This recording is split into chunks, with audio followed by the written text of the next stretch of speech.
Hello friends, welcome to all. मैं हूं doctor Mohammad Ahmad और आज की इस वीडियो का टॉपिक है एंगर यानी कि गुस्सा। अक्सर हमें गुस्सा किसी न किसी वजह से आता है और इस हम सभी जानते हैं कि गुस्सा हमारी सेहत के लिए किसी भी तरह से सही नहीं है। अगर हम दिन में ज़्यादा गुस्सा करेंगे या अपनी डेली लाइफ रूटीन में ज़्यादा गुस्सा करेंगे तो इससे सबसे पहले हमारी अपनी खुद की लाइफ डिस्ट्रॉय होगी। और जितना कम गुस्सा करेंगे या यूं कहें कि ना के बराबर गुस्सा करेंगे और अगर गुस्सा आए तो उसे मैनेज करके उसका आप जो है शो करेंगे तो इससे आपकी लाइफ बहुत ही अच्छी होगी, पीसफुल होगी और खुशियों से भरी हुई होगी। जब भी आप गुस्सा करते हैं आपने देखा होगा कि उस गुस्से से आपको सबसे पहले अपने ऊपर तनाव महसूस होता है। दूसरों को आपने जो साउट किया है, जो चिल्लाया है, चीखा है, चाहे वो रीजन सही हो या गलत हो, हम उसकी यहाँ पे बात नहीं करेंगे। हम बात कर रहे हैं यहाँ पे एंगर की, गुस्से की। और गुस्सा किसी भी हाल में आपकी सेहत के लिए अच्छा नहीं है।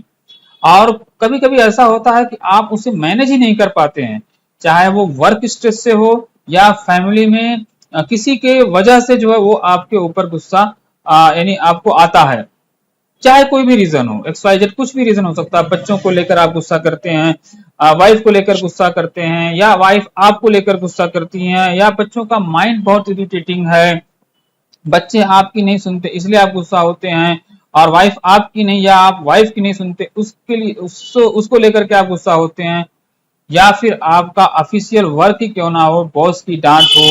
या आप बॉस और अपने जूनियर्स को जो है साउट करते हैं, छोटी छोटी बातों को लेकर आप बहुत ज्यादा इरिटेट हो जाते हैं। जहां पे थोड़ा सा गुस्सा होना चाहिए वहां आप बहुत ज्यादा गुस्सा कर जाते हैं और इन द एंड आप पैनिक हो जाते हैं। गुस्सा आपको फिर संभाला नहीं जाता और फिर उस गुस्से की होने की वजह से किसी किसी को इस लेवल का इतना सीवियर गुस्सा हो जाता है कि फिर उसको ब्रीदिंग इश्यू होने लगती है, पैनिक अटैक होने लगते हैं, एंजाइटी होने लगती है, इंसोम्निया होने लगती है, चेस्ट पेन होने लगता है, स्टिफनेस होने लगती है उसके सीने में, साथ में उसको जो है एब्डोमिनल डिस्टेंशन होने लगती हैं और उसको जो है गैस्ट्रिक की प्रॉब्लम्स, जिसे हम IBS भी कह सकते हैं, इरिटेबल बाउल सिंड्रोम्स की भी प्रॉब्लम होने लगती है, जो कि पेशेंट समझता है कि ये कोई गैस्ट्रिक प्रॉब्लम है, बल्कि ये उसके जो है ब्रेन से रिलेट करने वाली डिसीज है, ना कि जो है गट सिस्टम से रिलेट करने वाली डिसीज है। तो ऐसे बहुत सारी प्रॉब्लम्स और कॉम्प्लिकेशंस ऐसे पेशेंटों में हो जाती हैं जो बहुत ज्यादा गुस्सा करते हैं। मेरा मानना यह है कि गुस्सा जितना कम किया जाए उतना आपकी सेहत के लिए अच्छा तो है ही। साथ में आपके साथ जो लोग काम करते हैं या आप जिनके साथ रहते हैं उनके लिए भी अच्छा है, क्योंकि अगर आप हर वक्त पैनिक रहेंगे, आप हर वक्त गुस्से का इजहार करेंगे, तो इससे आपके को फ्रेंड हो, चाहे वो आपके फैमिली के मेंबर हो, वाइफ हो या बच्चे, वो हमेशा डर में रहेंगे और उनके ऊपर एक निगेटिव जो है इम्पैक्ट पड़ेगा, जो कि किसी भी तरह से अच्छा नहीं है। गोया आप जहां पे बैठे हैं वहां से आप निगेटिविटी का एक तरह से संचार कर रहे हैं और निगेटिविटी की तरंगे आपके बॉडी से भी निकल रही हैं, क्योंकि आप एवरी टाइम एंगर मोड में हैं और आप खिंचे हुए हैं, तने हुए हैं। आपके इमोशंस, फेशियल जो है और एक्सप्रेशन जो है वो हमेशा गुस्से वाले से हो रहे हैं। तो इससे तो आपके चेहरे पे खुशी तो आना दूर की बात है, दूसरे पर्सन के चेहरे पे भी जो खुशी आनी थी उसे भी आप एक तरह से इनडायरेक्टली रोक रहे हैं। अब रही बात इसको कैसे मैनेज करें, तो मैनेज करने के लिए देखिए आपको अपनी लाइफ स्टाइल में अगर कुछ इम्बैलेंस है तो उसे बैलेंस करना पड़ेगा। अगर सपोज दैट आप ऐसे फूड का कंजप्शन कर रहे हैं जो कि सपोज दैट चिकन, मटन, हमेशा आप बीफ खाते जा रहे हैं, तो वो भी कभी कभी गुस्से का रीजन बनता है, क्योंकि आपका ब्लड में हीट लेवल जब ज्यादा जनरेट होगा तो जाहिर सी बात है आपका BP रेज होगा और आप बहुत जल्दी पैनिक हो जाओगे। और उसी तरह से अगर आपके यहाँ वर्कलोड ज्यादा है तो आप अपने वर्कलोड को मैनेज करें। आप एक लिस्ट बनाएं कि गुस्सा कहाँ पे आता है और हम उसे कैसे टैकल करें, उसे हम कैसे जो है कोप करें और उसे मैं कैसे खत्म कर सकता हूं, और कम से कम गुस्सा करते हुए जो उस काम को कैसे निपटा सकते हैं। या फिर अगर कोई रीजन बनता है तो उसका सोल्यूशन ढूंढे कि परमानेंट इसका क्या सोल्यूशन हो सकता है कि फिर ये दोबारा लाइफ लॉन्ग गुस्सा आने की नौबत ही ना पड़े, और अगर आता है तो फिर हम उसको कैसे मैनेज करके कम से कम गुस्से के साथ या किसी और वे में हम उसको जो एक्सप्रेस करके जो उस चीजों को निपटा सकते हैं। तो ये सभी आप कर सकते हैं। अब जब किसी भी चीज से अगर आपको बात ना बने और आपको लगे कि अब मेरे हाथ में सिचुएशन नहीं है और सिचुएशन अंडर कंट्रोल नहीं है, तो आपको किसी जो है डॉक्टर से कंसल्ट जरूर करना चाहिए। आपके लिए मैं ये सजेशन कर सकता हूं कि आप किसी होम्योपैथ डॉक्टर से कंसल्ट करें along with the diet plan, और आपकी लाइफ स्टाइल के साथ साथ आपको हो सकता है साइकोथेरेपी की जरूरत पड़ सकती है, यानी कि एक जो है साइकोलॉजिस्ट की भी जरूरत पड़ सकती है अगर आपका एंगर आपसे मैनेज नहीं हो पाता है तो। साथ में कुछ पीसफुल मेडिटेशन भी आप कर सकते हैं, उसके लिए कुछ रिकॉर्डिंग्स आती हैं, आप उनको भी सुन सकते हैं। आप योगा कर सकते हैं, सुबह सुबह जो है मॉर्निंग वॉक कर सकते हैं, अनुलोम विलोम जो है कर सकते हैं, कपाल भाती कर सकते हैं। इस तरह से जो है आप अपने गुस्से को, एंगर को आप मैनेज कर सकते हैं। साथ ही साथ जब भी आपको गुस्सा आए आप अपने एक नॉस्ट्रिल को क्लोज कर लें और जस्ट क्लोज रखें, और दूसरी नॉस्ट्रिल से जो आप जो है ब्रीथ करें। कोशिश करें कि लोअर एब्डोमेन में आप जो है सांसों को खींचें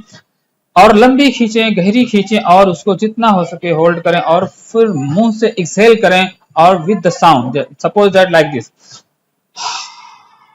जितना आप लंबा ड्यूरेशन जो है रखेंगे एक्सहेल करने का, उतना ही अंदर से आपको रिलैक्सेशन फील होगा। ये रही कुछ टिप्स और जिनको आप इस्तेमाल करके अपनी डेली लाइफ रूटीन को मेंटेन कर सकते हैं, मैनेज कर सकते हैं। अगर इसके बाद भी बात नहीं बनती है तो होम्योपैथी में बहुत सारी मेडिसिन है जो कि आप किसी यानी कि अंडर सुपरविजन में किसी डॉक्टर से कंसल्ट करके ले सकते हैं। जैसे नक्स स्वामी का है, जो ऑफिशियल वर्क काम करते हैं उनको थोड़ी थोड़ी बातों पे हमेशा गुस्सा आता रहता है, माइंड इरिटेट रहता है क्योंकि दिन भर बैठे रहते हैं, लायर हैं, बच्चे हैं। जो मेंटली वर्क करते हैं उनको गुस्सा बहुत जल्दी आ जाता है, उनके लिए बहुत ही प्यारी मेडिसिन है। और जो लोग बच्चे हैं उनमें जाकर चिड़चिड़ापन बहुत ज्यादा है, गुस्सा बहुत ज्यादा आता है, उनके लिए कैमोमिला है। इसी तरह से सेल्फ अब्यूज वाले लोगों के लिए स्टाफी सेग्रिया है, और इस तरह से और भी दूसरी बहुत सारी मेडिसिन है जो एंगर को मैनेज कर सकती हैं, बशर्ते कि एक डॉक्टर ही जो है इसको आपको बता पाएगा कि आपको कौन सी मेडिसिन की जरूरत है और कितनी डोज की जरूरत है। मोस्टली लोग यूट्यूब पे वॉच करके मेडिसिन लेने शुरू कर देते हैं, मैं उनके खिलाफ हूं और मैं कतई रिकमेंड नहीं करता कि आप किसी भी तरह की जो है मेडिसिन का कंजप्शन करें by viewing of any kind of the YouTube video. वो सिर्फ जनरल नॉलेज के पर्पज से बनाई जाती हैं, या फिर कोई एक्सपर्ट हो जो बहुत अच्छे से समझता हो होम्योपैथ को और अपने नॉलेज को इनरिच करने के लिए यूट्यूब वीडियो वॉच करता है और उसकी बारीकियों को समझ करके अगर वो मेडिसिन यूज करता है तो अच्छी बात है। बट इन द एंड मैं यही कहूंगा कि डॉक्टर से कंसल्टेशन मस्ट है, उसके बिना आप मेडिसिन तो यूज कर लोगे, हो सकता है आपको थोड़ा बहुत फायदा भी हो जाए, बट अगर इन केस अगर वो मेडिसिन का वर्क वहीं पे खत्म हो जाता है तो फिर दूसरे डॉक्टर के लिए चैलेंज होता है कि इसके बाद की फॉलोअप मेडिसिन हम कौन सी चलाएं, क्योंकि ऑलरेडी अगर आप बहुत ज्यादा मेडिसिन इनटेक कर चुके होते हैं तो बॉडी में वो एक तरह से बैरियर का काम करती है और दूसरी मेडिसिन के काम में रुकावट और बाधा उत्पन्न करती हैं, जो कि आपकी हेल्थ के लिए किसी भी तरह से दुरुस्त नहीं है। इसलिए मैं हमेशा आपको मशवरा दूंगा कि आप किसी अच्छे होम्योपैथ से कंसल्ट करें और उन्हें पूरी जो आपने जो है हिस्ट्री इन डिटेल्स में बताएं कि गुस्सा कहाँ से शुरू हुआ है और कब मेरा ये एग्रीवेट बहुत ज्यादा कर जाता है, कब मैं एकदम पैनिक हो जाता हूं। आप इन डिटेल उनको बताएंगे तो डेफिनेटली वो आपको एक प्रॉपर गाइड और एक प्रॉपर जो है डेली लाइफ रूटीन बता देंगे, और साथ में अलॉन्ग विद कुछ मेडिसिन की जिससे आपकी जिंदगी बहुत अच्छे से बेहतर यानी सुधर जाएगी। अदरवाइज लोगों को पता है कि गुस्से से क्या क्या नुकसान होते हैं, गुस्से से रिश्ते बिखर जाते हैं, गुस्से से जो है नौकरियां छूट जाती हैं, बॉस से झगड़ा हो जाता है, सोसाइटी में झगड़ा हो जाता है। हर जगह आप देखेंगे तो सबसे पहले आपका जो लाउड साउंड है जो गुस्से में निकलता है, वहीं से बात खराब होती है और फिर बात आगे बढ़ते बढ़ते बहुत बड़े बड़े अपराध जो है इसी गुस्से और इसी एंगर के वजह से होते हैं। तो आई होप कि आपको वीडियो पसंद आई होगी। अगर वीडियो पसंद आई तो लाइक करें, शेयर करें, चैनल को सब्सक्राइब करें, और इसी तरह की वीडियो पाने के लिए आप हमेशा जो है हमारे चैनल के नोटिफिकेशन बटन को ऑन रखा करें ताकि आपको टाइमली जो है नोटिफिकेशन मिलता रहे। Thanks for watching, see you in the next video.